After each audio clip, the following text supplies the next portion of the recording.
성가대 지휘자 세 가지를 내가 성가대 지휘자를 했다니까 굉장히 놀라시는데 예상보다 굉장히 작하거든요. 그렇게 한 6개월쯤 지났을 때 이제 청년회도 조직되고 중고등부도 하고 성가대 지휘도 하고 본 성가대 지휘도 하고 있는데 어떤 시즌이 돌아왔느냐 하면 세례 학습 공부를 하는 시즌이 돌아왔어요.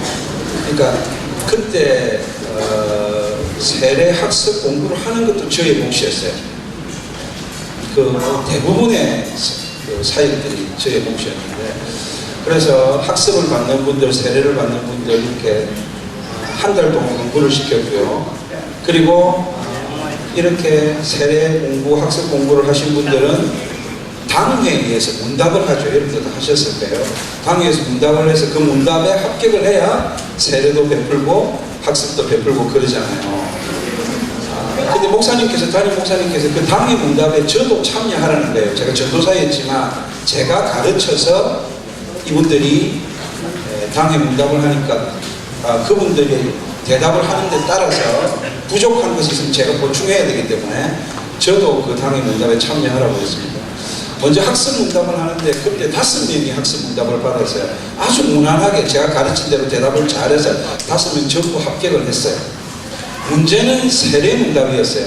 세례 문답에는 어른 4명, 고등학교 1학년 제가 가르치는 1학년 아이 2명, 6명이 이렇게 세례 문답을 받는데, 담임 목사님께서 제가 제일 사랑하고 존경하는 그런 목사님이신데 지금 하나님 나라 가셨어요. 그 담임 목사님이 이복도 목사님이라는 분인데 한 사람 한 사람에게 세례를 위한 질문을 하는 거예요. 어른 4명은 대답을 꽤 잘했어요. 제가 가르쳤지만 뿌듯했어요.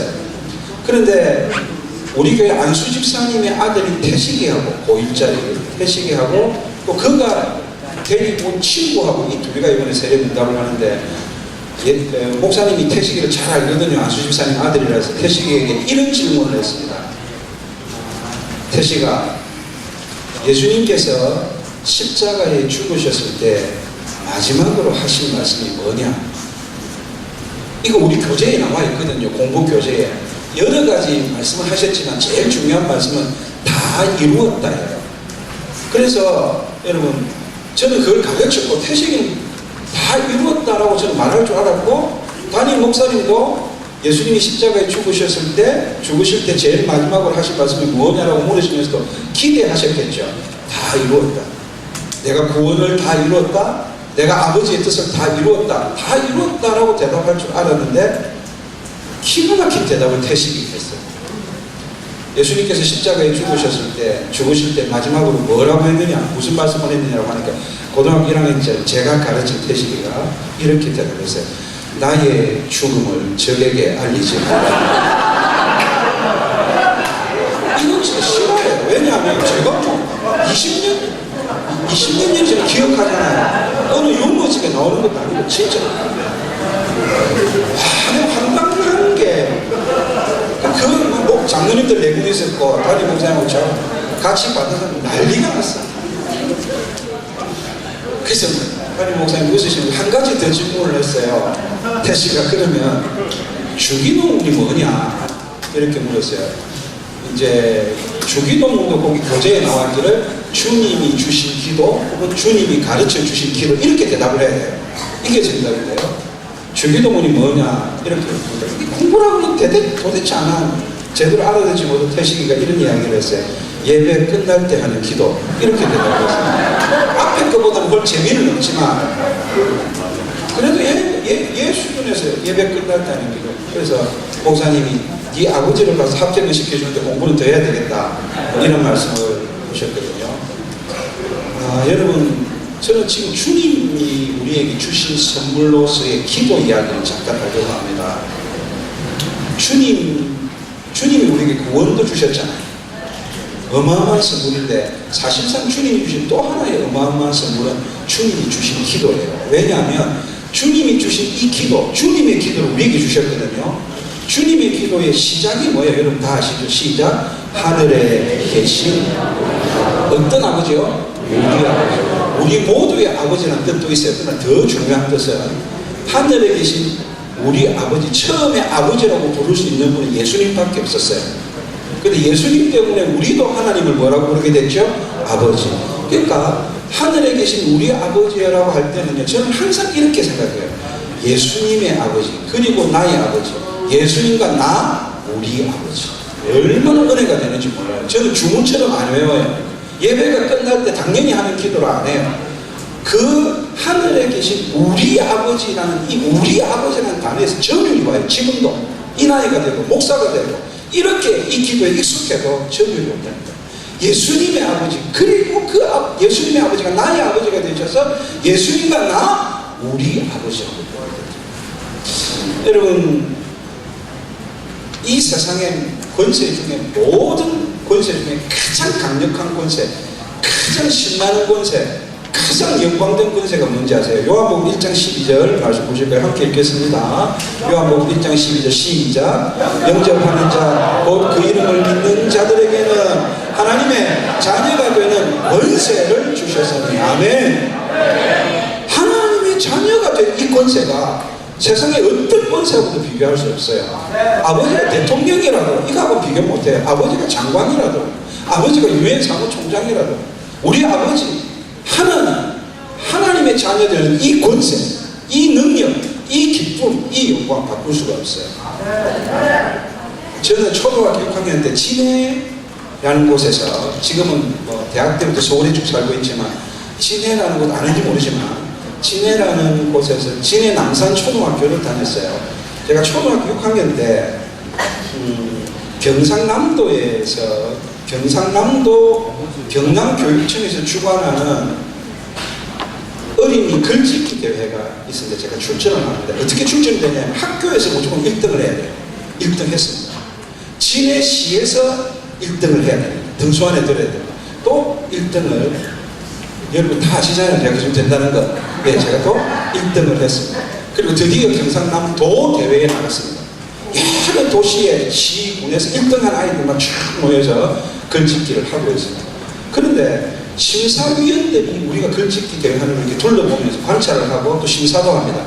심사위원 중에 한 분이 저한테 자꾸, 제가 초등학교 6학년 때 기억하고 있어요. 자꾸 제 얼굴을 보고 제 이름표를 보고 하는 거예요. 그러면서 몇 번을 그러시더니 제게 이런 말씀을 해요. 네 이름이 손덕현이구나. 혹시 네 아버지 성함이 손진선 선생님 아니니? 하고 묻는 거예요. 우리 아버지가 그때 진해고등학교 영어 선생님이었어요. 그래서 네, 우리 아버지가 손자, 진자, 선자를 쓰시는 선생님. 그렇게 이야기하니까 몇 번이나 머리를 쓰다듬으시면서 내가 네 아빠 잘 알고 있다. 전에 다른 학교 있을 때 같이 근무를 했다고 하시면서, 야, 아버지한테 네 자랑 많이 들었는데 내가 여기서 너를 보내면 계속 머리를 쓰다듬으면 오면서 또 보고 이렇게 세심하게 관찰을 하시더니, 여러분 이미 다 결과를 아시죠? 도 대회에서, 경상남도 대회에서 1등을 누가 했을까요? 제가 했습니다. 작년이었죠. 여러분, 그래서 여러분 당시에 어린이 신문 그 소년 동아일보에도 제 이름이 딱 사진하고 나왔거든요. 제가 여러 번 신문에 오르락내락한 인물이에요. 근데 지금도 생각해보면 저는 아직도 제가 잘해서 상을 받았다고 생각을 하는데, 아버지는 아버지 덕분에 상을 받았다고 지금도 생각을 하세요. 보세요. 그게 제가 언제 일어났던 일이라고요? 초등학교 6학년. 근데 그 다음 해는 나는 몇 학년이 될까요? 중학교 1학년이 됩니다. 진해중학교를 들어갔습니다. 근데 아버지는 어느 학교 선생님이라고요? 진해고등학교 선생님. 혹시 그 근처 사진은 알지는 모르지만 지금은 어찌 되는지 모르지만 경화동에 진해중학교가 있고 진해고등학교가 있는데, 운동장을 하나를 같이 쓰면서 위쪽 북쪽으로는 약간 높은 곳에는 진해고등학교가 있고 남쪽 아래쪽에는 진해중학교가 있습니다. 그런데 말이죠, 진해중학교 1학년이 당시에 600명이었고요 1, 2, 3학년을 합하면 1800명이었습니다. 그런데 진해중학교 1800명의 중학생 중에서 진해고등학교 교무실을 제 집 드나들듯이 마음껏 왔다 갔다 할 수 있는 사람은 나 혼자밖에 없었다는 거죠. 난 전혀 그렇게 할 게 없어요. 혹은 뭐 학교하고 아버지한테, 점심시간에도 아버지한테 가기 위해서 아무도 저를 진해고등학교 교무실에 들어가면 제지하지 않았고, 정말 우리 앞방 드나들듯이 나는 드나들었습니다. 아버지가 그때 뭐 제법 높은 주임 선생님인가 그랬거든요. 여러분, 우리 아버지가 진해고등학교 선생님이면 나는 진해고등학교 선생님의 아들로서 누릴 수 있는 권세만큼 누려요. 그렇죠. 아버지가 어떤 분야에 따라서 내가 누리는 권세가 결정이 된다 그 말입니다. 그런데 저와 여러분은 우리 예수님 때문에 누구의 자녀가 된다고요? 하늘과 땅의 권세를 모두 다 가지신 하나님의 자녀가 됩니다. 여러분은 지금 이게 얼마나 중요한 말인지 몰라요. 앞으로 저만한 나이가 될 때까지 살아보세요. 하나님의 자녀라는 권세가 그 능력이, 그 기쁨이, 그 은혜가, 그 영광이 얼마나 대단한지 세상의 어떤 것과도 비교할 수 없어요. 그래서 여러분, 여호와께로 돌아가자라는 이 두 번째 그림에서 여러분이 꼭 기억하셔야 될 것은 나는 하나님의 자녀다라는 걸 기억하시면 안 돼요. 어떻게 기억하셔야 되느냐면 나는 노예가 아니라 하나님의 자녀다. 이렇게 기억하셔야 돼요. 나는 노예가 아니라 자녀이다. 따라해볼까요? 나는 노예가 아니라 자녀이다. 이게 그냥 하나님의 자녀라고 하시면요, 너무 자주 듣는 말이기 때문에 여러분들이 그 효력을 잘 못 느껴요. 다시 정확하게 기억하셔야 돼요. 여러분, 일단 갈라디아서 4장 8절을 한번 볼게요. 그렇다면 우리가 예수님을 만나지 않았다면 우리의 인생은 어떤 인생이었을까요? 그 전의 인생. 예수님을 만나지 않았다면 우리 인생은 어떻게 될 뻔했을까요? 여러분, 갈라디아서 4장 함께 읽어보겠습니다. 큰 소리로 시작. 그러나 너희가 그때는 하나님을 알지 못하여 본질상 하나님이 아닌 자들에게 뭐 했다고요? 종노릇 하였더니라고요. 여러분, 종노릇 했다는 것은 노예였다는 것입니다. 잘 한번 생각을 해보십시오. 하나님이 아닌 자들에게는 원어로 보면 하나님이 아닌 그들에게 하나님의 자녀가 아니라면, 예수님을 통해서 우리가 하나님을 만나지 않았다면 여러분이 원하든 원치 않아든 무조건 뭔가에 종노릇하는, 무조건 무엇인가에 노예가 되는 그런 인생을 살았고 살게 되었을 것이라고 성경은 정확하게 이야기한다는 것입니다.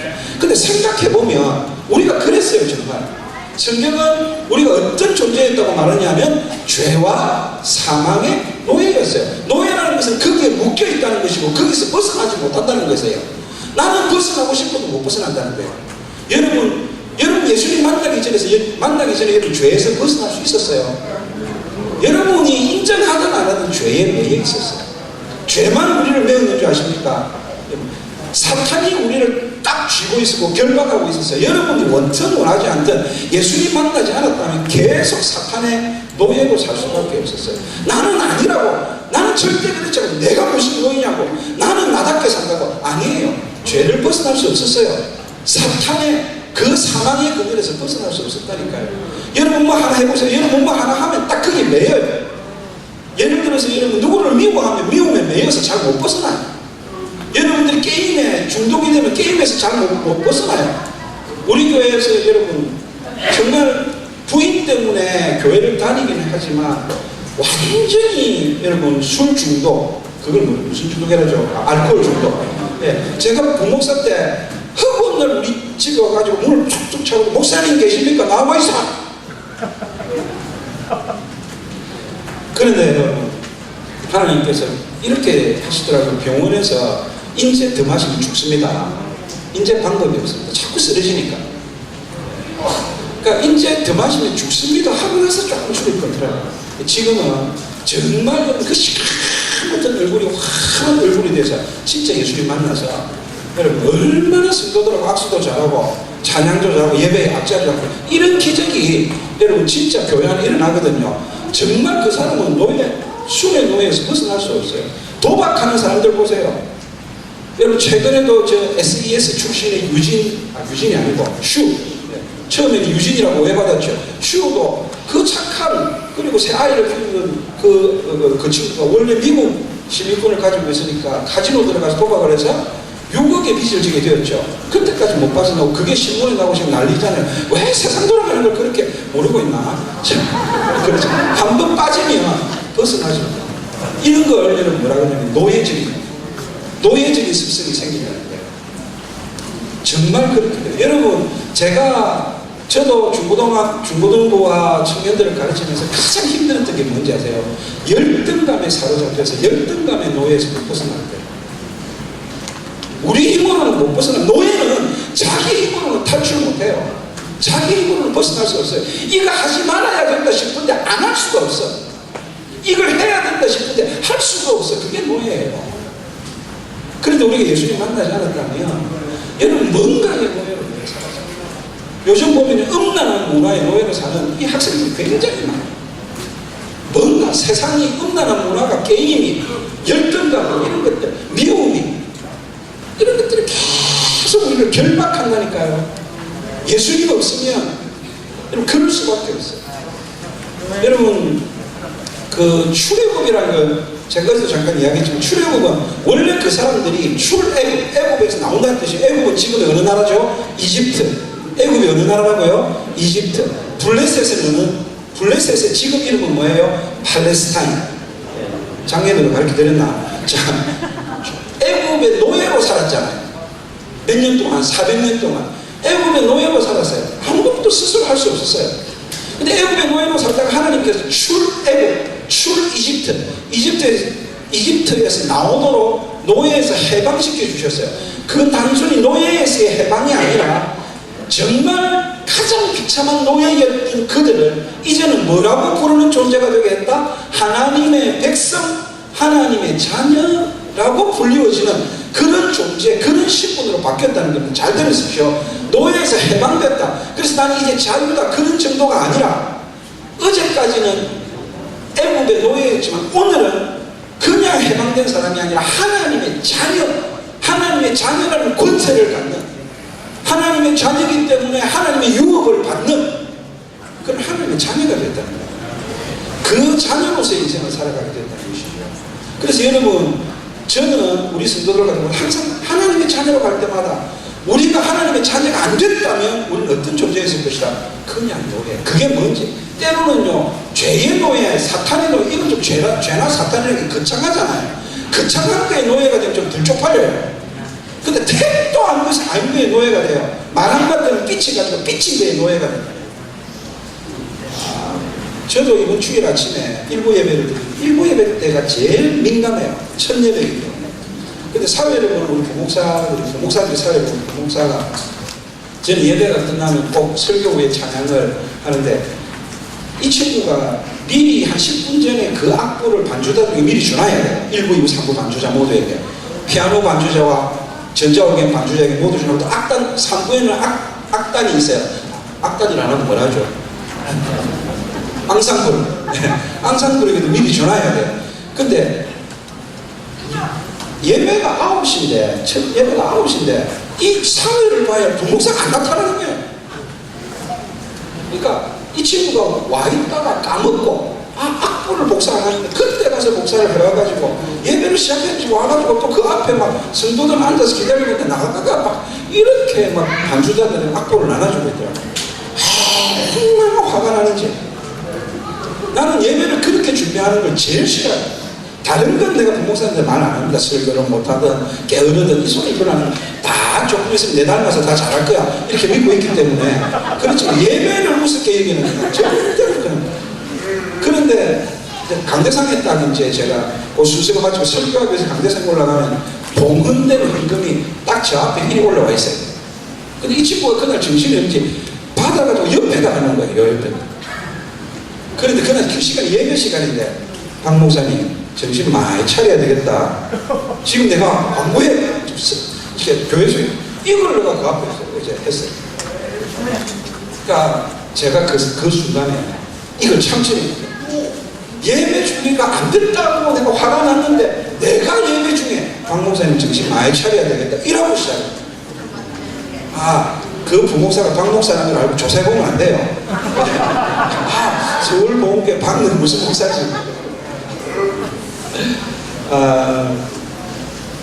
그러면서 우리가 얼마나 하찮은지 저 자신도 성도들이 얼마나 놀랍게 담임 목사님 자기들한테는 지금 거룩한 모습으로 생긴 담임 목사님이 부목사를 나무라고 그 감정에 그러니까 그때부터 뭐 앞에 순서들 다 있고 설교하러 올라올 때까지 그 감정이 지배를 받는 거예요.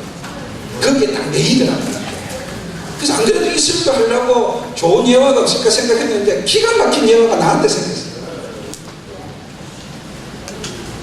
그러니 여러분, 우리가 정말 왜 여러분 우리가 하나님의 자녀인 걸 자꾸 되새겨야 하느냐면, 하나님의 자녀라는 이름이 아니면, 우리는 하나님의 자녀가 되게 하신 예수 그리스도의 이름이 아니면 매인 것을 풀어줄 자가 없다는 것입니다. 목사님 나도 내 실력으로 못 풀어내더라고 말입니다. 못 벗어나더라고 말입니다. 또 그렇게 되더라고요. 하나님과 거리가 멀어지고 주님과 거리가 멀어지면 뭔가 세상의 모든 것들이 나를 매료하고 속박시키려고 하고 결박시키려고 하는데, 거기서 내가 스스로 끊고 나올 수 있는 방법 예수 이름밖에 없고 하나님의 자녀라는 그 권세밖에 없더라고요 말입니다. 여러분 인생 이게 준비가 되셔야 됩니다. 여러분이 왜 여호와께로 못 돌아가고 있습니까? 왜 주님과 더 가까워지지 못하고 있습니까? 뭔가에 매여 있다는 것입니다. 여러분의 발목을 잡고 있다는 것입니다. 빠져나오고 싶어도 스스로 빠져나오지 못하고 있다는 것입니다. 거기가 좋아서 거기 머물고 있다는 겁니다. 그래서 내가 매여 있는지, 내가 쇠사슬에 결박되었는지 이것조차도 스스로 깨닫지 못하는 사람들이 있더라는 겁니다. 그런데 그걸 깨닫는 순간 돌아가야 한다. 나는 지금 가야 한다. 왜 돌아가야 한다? 나는 아들이니까, 나는 하나님의 자녀니까 아버지께로 가야 한다. 그리고 여러분, 예수의 이름으로 명하노니 나를 놓을지어다. 자녀의 이름으로, 자녀의 신분으로 예수님의 이름을 걸고 선포해야만 놓여지거든요. 그래서 여러분들, 저나 여러분이 죄에 매여 살아서 안 되는 인생입니다. 왜냐하면 자녀이기 때문에. 더 이상 노래가 아니기 때문에. 저와 여러분이 사탄에 매여서 사탄의 기대대로, 사탄의 예상대로 살아서는 안 되는 사람들입니다. 여러분, 정말 송 목사가 쪽팔리게 이런 상황에 송 목사가 성을 낼 거야 하고 사탄은 기대를 했고 예상을 했습니다. 난 정말 성질이 났습니다. 그리고 거기서 못 벗어났습니다.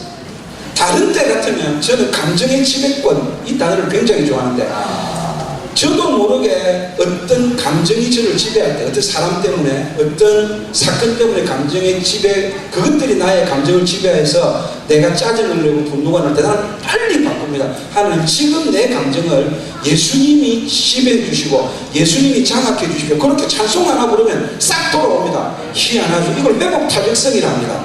저는 아주 회복 타격성이 있습니다. 그래서 그런데 그 사이에 어제는요, 아침에 그때 시간까지 찬송이고 뭐가 성질만 계속 나고.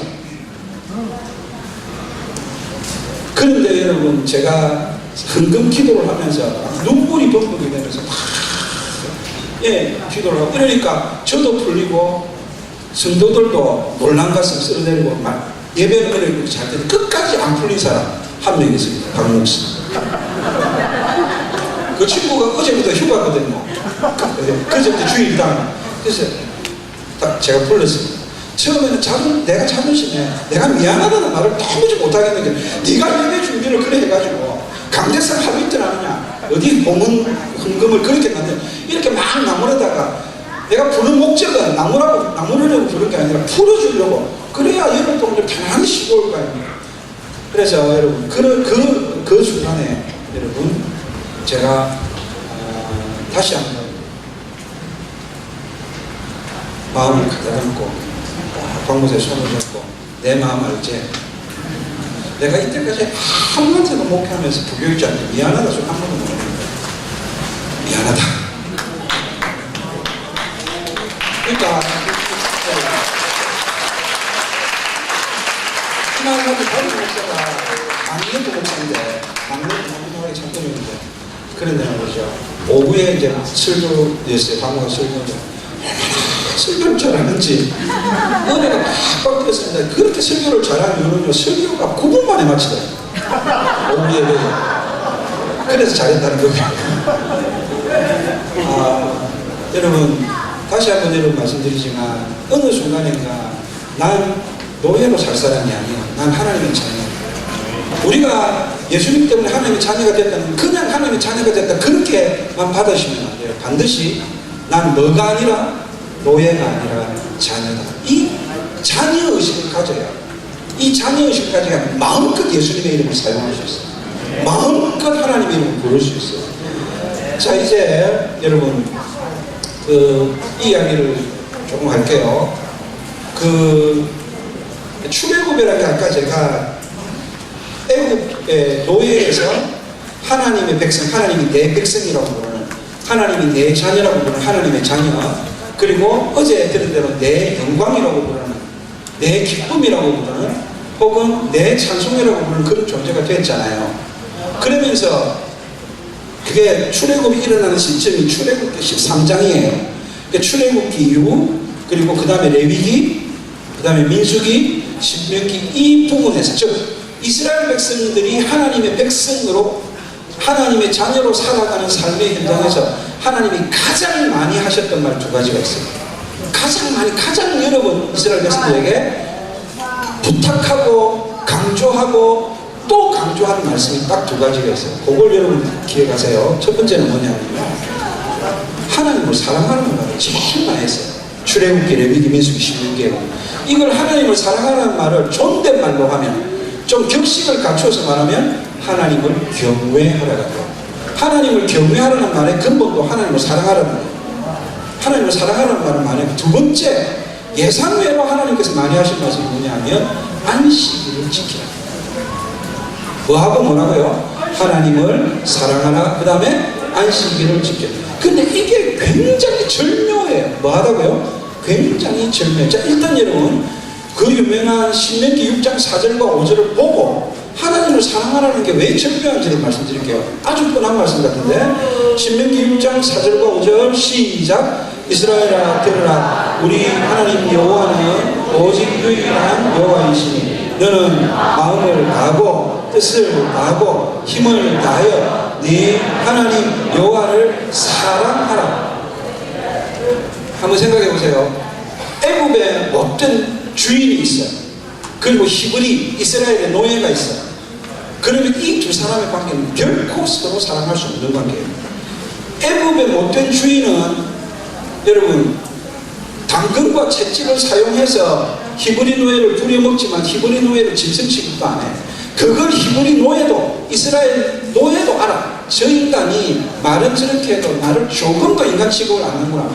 그러니 주인에 대한 분노와 주인에 대한 공격적 성향이 계속 있다는 것이죠. 그러니 노예의 가장 큰 특징은 사랑받고 사랑하고 이게 주인과의 관계에서 이게 안 된단 말이야. 그러니까 인생의 가장 행복한 게 뭐냐면요, 사랑을 받고 사랑을 하는 거예요. 사랑의 교제, 사랑의 교류가 있는 게 가장 행복한 거예요. 그런데 노예는 그게 안 된다. 주인과의 관계에서 주인은 철저하게 노예로 부려먹으려고 하는 것이고, 노예도 아무리 노예 자신이 비참한 시세지만 그런 주인을 좋아할 리도 없고 사랑할 리도 없고 존경할 리도 없어요. 그런데 하나님은 뭐라고 말씀하세요? 마음을 다하고 뜻을 다하고 힘을 다해 날 사랑해 보라. 이제는 사랑할 수 있는 능력이 생겼을 거라고 이야기하는 겁니다. 이 말의 전제는 뭡니까? 나는 너희를 노예로 여기는 그런 주인하고 다르다는 겁니다. 나는 너의 아버지라는 거예요. 그러니 여러분, 하나님께서 우리를 사랑하라고 하는 말이 너무 많지만 그 말의 기본적인 전제는 일단 마음을 열고 내 사랑을 받으라는 겁니다. 노예는, 노예 체질은, 노예 습성은 누가 사랑한다 해도 마음을 열어주지 않습니다. 얼마나 당해왔는지. 그리고 굳이 누군가의 사랑을 받을 필요도 없다고 생각합니다. 그런데 하나님이 나를 사랑하라고 하시는 그 말씀, 주님께서 나를 사랑하라고 하는 그 말씀에는 항상 뭡니까? 내 아들, 내 딸, 내 자녀에게 내가 너희를 사랑한다. 이 사랑을 받으라고. 근데 하나님의 사랑을 겨자씨만큼만 받아도 그 사랑이 이제는 누군가를 사랑할 수 있는 효력과 능력이 생긴다는 것입니까? 저는 하나님이 말씀에서 하나님을 사랑하라는 이 말씀을 들을 때 단 한 번도 부담스럽지 않습니다. 왜냐하면 그 말씀은 나의 사랑을 받으라는 말로 들리기 때문에. 나의 사랑. 실제로 그렇다는 것입니다. 여러분, 우리가 하나님이 우리에게 사랑하라 심지어는 새 계명을 너희에게 주노니 너희가 서로 뭐하라? 사랑하라는 말도 우리가 노예로 있으면 안 되는 게 아니야. 우리가 하나님의 자녀이기 때문에 하나님이 주는 사랑, 아니 이미 받은 그 사랑 때문에 이제 우리도 하나님을 사랑할 수 있는, 하나님과 우리 사이가 서로 사랑할 수 있는 관계가 된다는 것이죠. 그 사랑으로 하나님의 자녀된 우리끼리, 하나님의 백성된 우리끼리도 서로 사랑할 수 있는 이런 관계가 되었다는 것입니다. 여러분 어제도 말씀드렸지만 사랑하면 다 좋아 보입니다. 제가 여러분 하나님께서 모든 계명을 이야기하면서 항상 말하는 게 뭐냐면 나를 사랑한다. 하나님을 사랑하면 하나님의 말씀을 억지로 지키는 게 아닙니다. 마지못해 지키는 게 아닙니다. 지금 여기서 내가 여러분에게 굉장히 중요한 이야기를 합니다. 하나님이 뭘 하라 하지 말라고 할 때 억지로 되고 마지못해서 되면 아직도 노예 체질이기 때문에 그렇습니다. 아직도 노예 근성에서 못 벗어나서 그렇습니다. 노예적이기 때문입니다. 그렇게 부담되고 어려우면 딱 뭘 생각하셔야 되면 난 노예가 아니라 장애인이다. 난 어떤 장애인이면 하나님께 사랑받고 이제 나도 누군가를 사랑할 수 있는 하나님의 자녀이다. 그렇기 때문에 난 하나님을 사랑하니까 하나님의 말씀을 사랑한다. 나는 하지 않으면 죽을까봐 순종하는 거 아니다. 마지못해 순종하는 거 아니다. 하면 복이라도 좀 받을까봐 순종하는 거 아니다. 난 그냥 하나님을 사랑하겠다. 나도 이제 사랑하며 사랑받는 존재가 되었기 때문에 내가 가장 사랑하는 하나님, 그 한 사랑은 하나님의 말씀이기 때문에 그래서 나는 순종할 수 있어요. 이걸 순종이라고 하는 거예요. 그렇게 안 되는 걸 굴종이라고 하는 거예요. 그래서 하나님께서 모든 계명을 이야기할 때마다 결국 하시는 말씀은 뭐냐면 마음을 다하고 뜻을 다하고 힘을 다하고 일단 순종이고 뭐고 신경 쓰지 말고 뭐하라? 계명을 지킨다 말고 신경 쓰지 날 사랑한다. 가장 행복한 상태에서 가장 충만한 상태에서 하나님의 말씀을 따를 수 있다. 여러분 자꾸 우리가 하나님의 말씀이 부담스럽고 자꾸 우리가 하나님의 말씀 때문에 여러분 어깨가 축축 처진다면 항상 회복해야 될 게 뭔지 아십니까? 난 노예가 아니라 자녀다. 하나님께 사랑을 받고 하나님을 사랑할 수 있는. 그래서 하나님과의 관계가 달라져야 합니다. 자, 그 정도로만 할게요. 그 정도로만 하고 바로 넘어가겠습니다. 지금 굉장히 제가 지도를 잘 나가고 있습니다.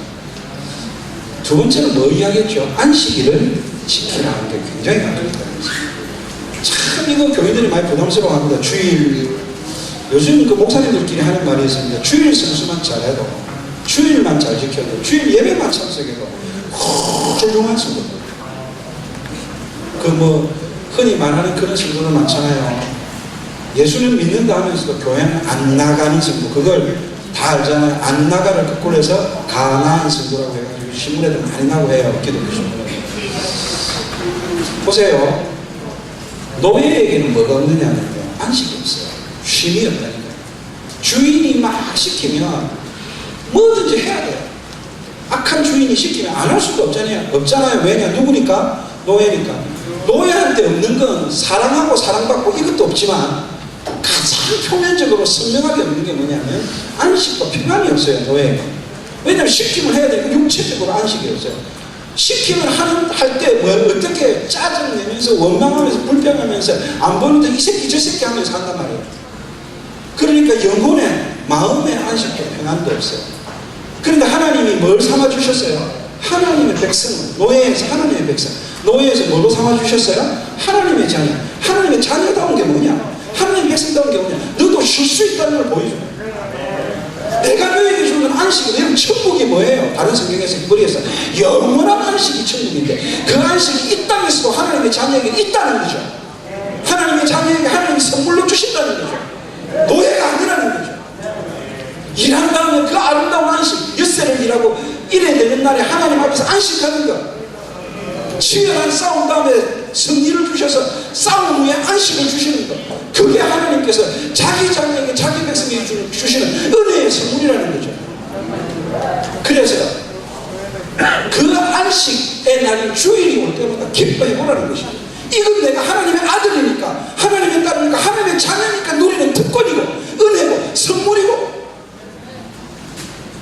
목사님이 주일 지키는 소리 안 해도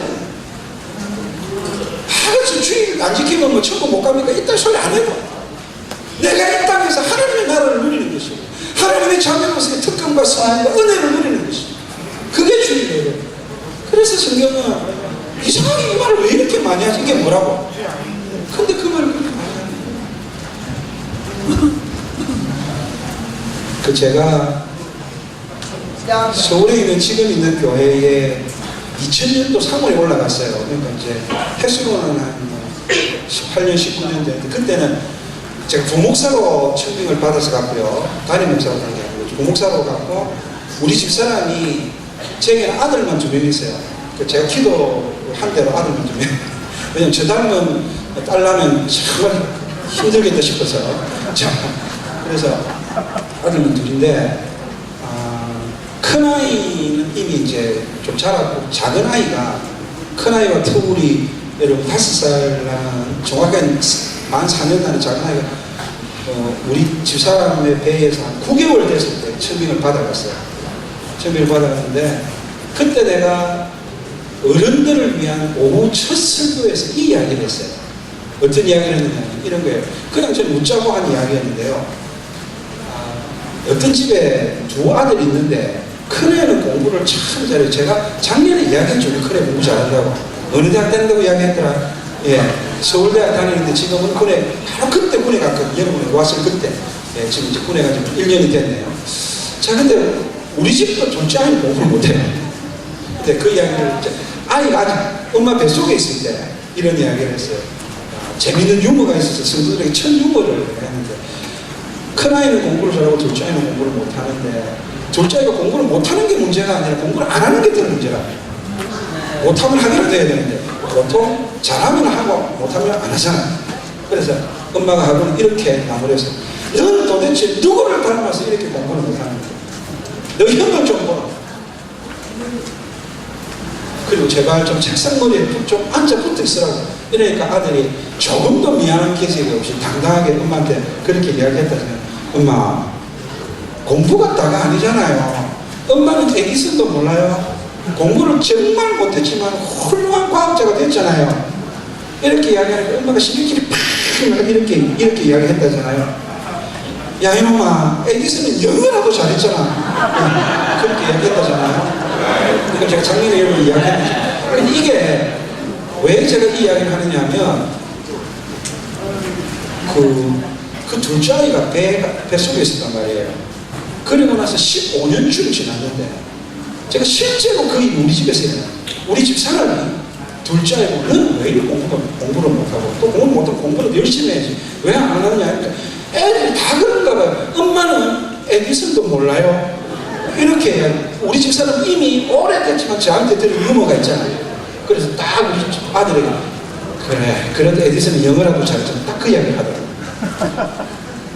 여러분, 제가 오늘 여러분에게 이 이야기를 왜 하느냐 하면요, 꼭 여러분이 하나를 기억하셔야 됩니다. 진짜 말이죠. 우리가 노예가 아니라 하나님의 자녀라는 것은요, 여러분이 당면하니 공부라는, 또 여러분 우리가 인생을 살아가면서 우리의 인생의 마디마디에서 만나는 모든 사건들과 상황들 속에서 우리가 다른 생각을 할 수 있다는 것이죠. 제가 놀란 것은요, 우리 둘째 아들이 자기 엄마한테 그렇게 당당할 수 있다는 것을 몰랐습니다. 그리고 엄마도 아이한테 아무 말이나 할 만큼 당당할 수 있다는 걸 몰랐다는 그 이야기를 하려고 하는 것입니다. 원래 그냥 유머가 아니라 우리 집에서 일어나는 일들이었다는 것입니다. 여러분, 아버지와 아들, 아버지와 딸, 이 사이에서는요, 아무것도 그리킬 게 없다는 것입니다.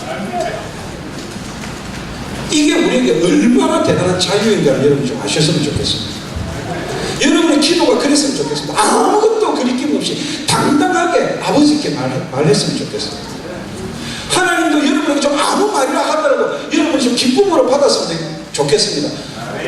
아버지가 하시는 말씀은 우리 아버지가, 나의 아버지가 하는 말이니까 그렇게 말씀하실 수 있어요. 그렇게 서로에게 당당하고 그렇게 서로에게 어떤 말이라도 할 수 있는 이런 관계가 하나님과 여러분 사이에는 가능하다는 것이죠. 그래서 여러분, 예수님께서 히브리서 여러분 4장 16절에서 이렇게 말씀하셨습니다. 너희가 긍휼하심을 받고 때를 따라 돕는 은혜를 얻기 위하여 은혜의 보좌 앞으로 이제 어떻게 나오라? 담대하게. 이 담대하게는 원어로 보면 뻔뻔스럽게 나와도 된다. 몇 번을 실패했어도 몇 번을 잘못했어도 그냥 뻔뻔스럽게 나와라. 왜냐하면 내가 네 아버지니까. 그렇게 말씀합니다. 여러분, 지금 중간체 인기가 안 떨어질 것 같아서 이 하나만 여러분 꼭 기억해 봅시다. 뭐냐면 내가 노예가 아니라 자녀입니다라는 이 고백을 항상 할 수는 없어요. 잊어버려요, 여러분. 이거 하면 어마어마한 효력이 있는데 잘 잊어버리는데 딱 어떤 이렇게 어떤 결합을 하나 딱 시켜요. 뭐 할 때라고 생각하냐면 주님 가르치시죠. 주기도문 하는 경우가 일주일에 한두 번 있으시잖아요. 그때 하늘에 계신 우리 아버지라고 할 때 난 이제는 뭐다? 노예가 아니라 자녀이고요. 여러분이 살아가는 현장에서 노예처럼 뭔가에 매여 있다면 그때 빨리 주님의 이름으로 그 결박을 풀어내야 된다는 것이죠. 나는 뭐가 아니라 노예가 아니라 자녀. 하나님도 나한테 무슨 말이든 하셔도 괜찮고 나도 주님께 아버지니까 무슨 말씀 하셔도 돼요. 체면 차리지 말고. 그래서 진짜 기도는요, 격식을 맞춰서 장로님들 앞에 나와서 하는 그런 기도도 중요한 기도지만 그냥 내 마음에 있는 걸 다 말하고 분노도 원망도 탄식도 사람 앞에서 하지 말고 하나님한테 다 쏟아놓는 거, 아버지한테 다 내려놓고 다 쏟아놓는 거, 그게 진짜 기도예요. 그게 없으면 여러분 답답해서 못 살아요. 특별히 감정의 노예가 될 때가 많아요. 미움이나 막 질투나 이런 감정의 노예가 될 때 꼭 주님 가르치는 기도할 때 나는 노예가 아니라 자녀입니다. 내 감정을 지배하는 것도 오직 주님이셔야 합니다. 오직 아버지셔야 합니다. 오직 성령님이셔야 합니다. 그렇게 하십시오. 그래서 갈라디아 4장 6절 이 구절 보고 마치겠습니다. 4장 6절 함께 읽겠습니다. 시작. 너희가 아들이고 하나님이 그 아들의 영을 우리 마음 가운데 보내서 아빠 아버지라 부르게 하셨느니라. 아멘. 가장 우리에게 성령님이 계십니다. 그래서 언제는 꼭 기억하자고요. 주기도문 할 때는 꼭 기억해요. 여러분 언제나 여러분 자신에게 선포하십시오.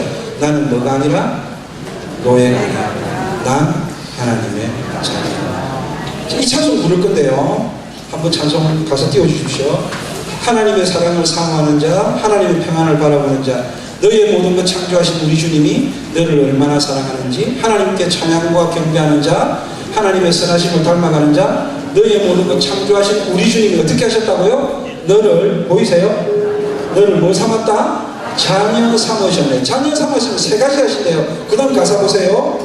하나님 사랑의 눈으로 어느 때나 너를 바라보셨네. 하나님의 자녀는 첫 번째 특권, 사랑의 눈으로 나를 주목하세요. 세상에 나 하나밖에 없는 것처럼 아무리 사람들이 여기 많아도요, 자기 자녀는 눈에 탁 띄어요. 하나님 언제나 사랑의 눈으로 나를 바라보시고, 두 번째는 하나님 인자하신 귀로서 내가 아무리 작은 소리 신음소리를 해도 들어주세요. 누구시니까? 아버지십니다. 세 번째는요, 우리한테 어두움이 있는 걸 두고 보지 못하세요. 밝은 빛을 비춰주셔서 우리의 모든 어두움이, 노예적인 감정들이, 그 불행의 감정들이 다 쫓겨나게 하시는 거예요. 그래서 진짜 예수님만 바라보고 살 수 있도록 아버지께서 만들어주신다. 우리가 누구기 때문에? 자녀입니다. 노예가 아니라 뭐라고요? 자녀입니다. 찬양하십시오.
자녀 삼아 주셔서 예수님 정말 감사합니다. 예수님 때문에 내가 하나님의 자녀 되었습니다.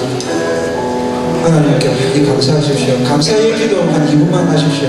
하나님 고맙습니다. 하나님 정말 감사합니다. 그리고 이렇게 기도하십시오. 하나님 저는 이제 더 이상 노예로 살지 않겠습니다. 진짜 하나님의 자녀답게 살겠습니다.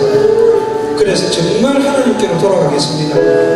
그리고 하나님 내가 또 뭔가의 매이면 또 뭔가의 노예가 되면 주님, 제가 주님의 이름으로 기도할 때 그 결박을 끊어 주시옵소서. 오늘 지금 그 사슬을 결박을 끊어 주시옵소서. 놀라운 역사가 일어날 것입니다. 주께로 돌아가게 될 것입니다. 주여 외치고 기도하십시다. 주여.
아버지 하나님, 삶이 살면서 평생에 감사할 제목이 하나 있다는 것입니다.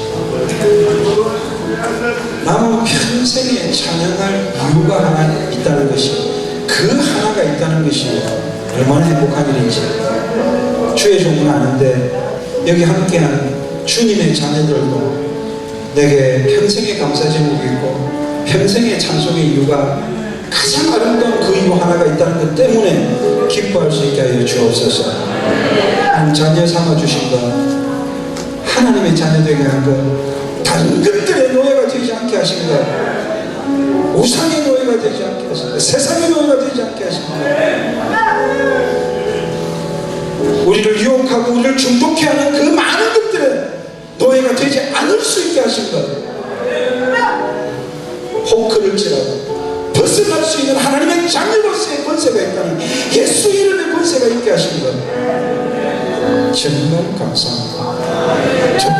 두고 감사하겠습니다. 두고 찬양하겠습니다. 주님, 그런데 또 하나님과의 거리가 멀어져서 뭔가에 매이고 뭔가에 결박될 때가 있을 때, 주님, 주기도문 한 번만 해도 주님 주신 그 기도, 하늘에 계신 우리 아버지여, 우리 아버지 할 그때 역사가 일어나게 하여 주시옵소서. 하나님, 이 믿음의 굳센 권세를 잡고 이 믿음의 비밀을 붙잡고 하루하루 살아가십니다. 사탄이 이런 지점에서는, 이런 상황을 만들면 이 아이는 무너질 것이라고, 이 아이는 굴복할 것이라고, 그런 예상을 가지고 그런 기대를 하며 우리를 비웃고 있을 때, 우리 예수 이름의 권세로 노예가 아니라 자녀입니다라는 선고로 말미암아 사탄의 괴계와 사탄의 기대와 사탄의 예상을 보기 좋게 박살내버리는 승리의 사람들로 이제 살아가게 하여 주시옵소서. 우리를 지배하는 것이, 우리를 자극하는 것이 예수님 외에는, 하나님 외에는 없게 하여 주시옵소서. 이제 그런 삶을 살게 하여 주옵소서. 우리 주 예수 그리스도의 이름으로 기도하옵나이다. 아멘. 우리 주 예수 그리스도의 크신 은혜와 우리 아버지 하나님의 극진하신 사랑과 그 은혜와 그 사랑이, 그 권세가 우리 안에서 이루어지도록 역사하시는 성령님의 도우심, 하나님의 자녀, 주의 사랑하는 이 생명들에게 영원토록 함께 있을지어다.